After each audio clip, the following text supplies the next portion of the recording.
High আমি ভাস্কর। আজকে একটা দুর্ধর্ষ একটা নিউজ আপডেট, ধামাকাদার একটা আপডেট পেয়ে গেছি এবং এই জিনিসটা দেখে আমি পুরো অবাক এবং আপনারা থাম্বনেলটা দেখে কিন্তু কিছুটা হলেও কিন্তু আন্দাজ করতে পেরে গেছেন। আমি একটা জিনিস আমি চারদিকে খোঁজখবর নিচ্ছিলাম যে কাবুলিওয়ালা মুভিটা এখনও কেন ওটিটি প্ল্যাটফর্মে রিলিজ হচ্ছে না, কিন্তু এই যখন খুঁজতে খুঁজতে যখন এই আপডেটটা যখন আমাদের সামনে এসেছে আমি জাস্ট পুরো অবাক। আমার মতে বলে যে বাংলা সিনেমা এই প্রথম হতে চলেছে যে কাবুলিওয়ালা কিন্তু আবারও কিন্তু বিদেশ পাড়ি দিতে চলেছে।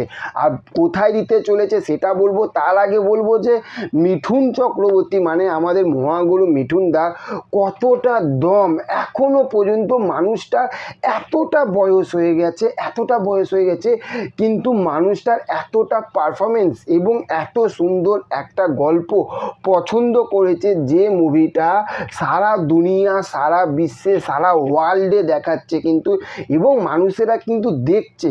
এতদিন আগে আমরা দেখেছিলাম যে প্রথমে প্যান ইন্ডিয়া রিলিজ ব্যাঙ্গালোরে রিলিজ করেছিল, তারপরে বাইরেও রিলিজ করেছিল, কিন্তু সেখান থাকতে এখন কাবুলিওয়ালা এবার পুরোপুরি যাচ্ছে চীনের সাংহাইতে।